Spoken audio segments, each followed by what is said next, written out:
ரா தொடக்கத்துல ப்ராக் லெஸ்னரும், பால் ஹியூமனும் ஒண்ணா வராங்க. ப்ராக் லெஸ்னர பால் ஹியூமன் இன்ட்ரோடியூஸ் பண்றாரு. எப்பொழுதும் போல பிரம்மாண்டமா இன்ட்ரோடியூஸ் பண்றாரு. அது மட்டும் இல்லாம இந்த இடத்துல வந்து ஓபா ஃபெமிய பத்தி பேசுறாரு. அது என்ன சொல்றாருன்னு கேட்டீங்கன்னா, ஓபா ஃபெமி ஒரு நைஜீரிய முட்டாள். ஏன்னா அவன் சாம்பியன்ஷிப் மேட்சை விட்டுட்டு இங்க பிராக் கூட மோதுறதுக்கு ஆசைப்பட்டிருக்கிறான் அப்படின்ற மாதிரி சொல்லி ஓபா ஃபெமியை கலாய்க்கிறாரு. அது மட்டும் இல்லாம ஓபா ஃபெமி இப்படி ஒரு கேவலமான ஆளா இருப்பான்றதை நான் எதிர்பார்க்கல.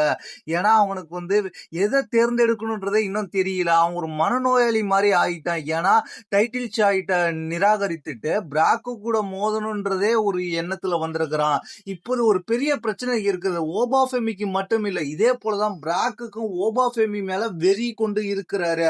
அதனாலதான் பிராக் வந்து என்ன என்கிட்ட சொன்னாருன்னு கேட்டீங்கன்னா, ஒரு பயிற்சி செய்யும் போதே அவர் சொல்லியிருந்தாரு, ஓபா ஃபெமியோட நான் மோதணும், அதுவும் ஹெல் இன் எ செல் மேட்ச்ல மோதணும் அப்படின்ற மாதிரி நான் ரொம்ப இன்ட்ரெஸ்டா இருக்கிறேன்ற மாதிரி ஓபா ஃபெமியை பத்தி மோதுறதுக்கு எதிராக பத்தி பிராக் லெஸ்னர் என்கிட்ட சொன்னாரு.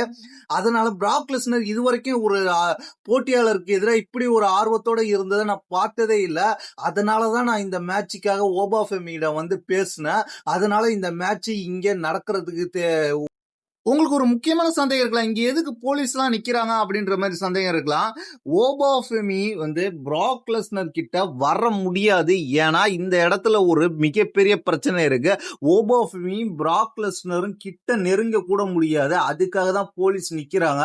அதனால ஓபா ஃபெமி நினைச்சாலும் பிராக் லெஸ்னர் இன்னைக்கு தொட முடியாது அப்படின்றதுக்காக தான். ஏன்னா இது வந்து சம்மர் ஸ்லாம் வரைக்கும் நடக்க வேண்டியது. அதனால இப்போதைக்கு பிராக் லெஸ்னர் வந்து தொட முடியாத தூரத்துல ஓபா ஃபெமி இருக்கிறாரு அப்படின்றதுக்காக தான் இங்க போலீஸ்காரங்க இருக்காங்க அப்படின்னு சொன்னோடனே ஓபா ஃபெமி வர்றாரு. ஓபா ஃபெமி வந்தோடனே போலீஸ்காரங்க ஸ்டேஜில் ஏறிடுறாங்க. ஸ்டேஜில் ஏறினோடனே அந்த இடத்துல பிராக் லெஸ்னரும் பால் ஹியூமனும் பின்னாடி நிற்கிறாங்க. பால் ஹியூமன் சொல்றாரு, போலீஸ்காரங்க அவங்க வேலையை பாருங்கன்னு சொன்னே அவங்க வந்து ஓபா ஃபெமியை போக சொல்றாங்க, இல்லாட்டி அரெஸ்ட் பண்ணிடுவோம்னு சொல்றாங்க. கடுப்பான ஓபா ஃபெமி அங்க போலீஸ்காரங்களை அட்டாக் பண்றாங்க.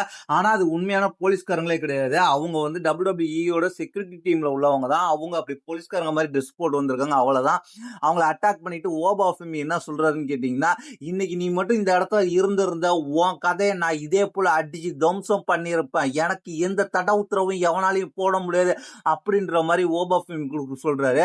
நான் இங்க ஏன் டைட்டில் ஷர்ட் போலன்னா, டைட்டில் ஷர்ட் போனாலும் அங்க நீ வந்து என்ன தொல்லை பண்ணுவ, அதுக்காக தான் நான் டைட்டில் ஷர்ட் போல உன் கதையை முடிக்கணுன்றதுக்காக தான் ஓபா ஃபெமி இந்த மேட்சுக்கு ஒத்துக்கிட்டான். ஹெல் இன் செல்ல பிராக் லெஸ்னர் பெரிய கிங்கா இருக்கலாம், அந்த கிங்கை நான் அங்க அடிச்சு ஒடிக்க போறேன். பிராக் லெஸ்னர் கதையை நான் சம்மர் ஸ்லாம்ல அதுவும் ஹெல் இன் செல்ல வச்சு நான் முடிச்சு எரிய போறேன், அதை நீங்க பார்க்க போறீங்க அப்படின்ற மாதிரி ஓபா ஃபெமி ஒரு பயங்கரமான ஸ்டேட்மெண்ட் கொடுக்க, அங்க பால் ஹியூமனும் பிராக் லெஸ்னர் நிக்க, பால் ஹியூமன் பதற்றோட நிக்க, பிராக் லெஸ்னர் சிரிச்சுக்கிட்டு நிக்கார் ஓபா ஃபெமி பேச பேச.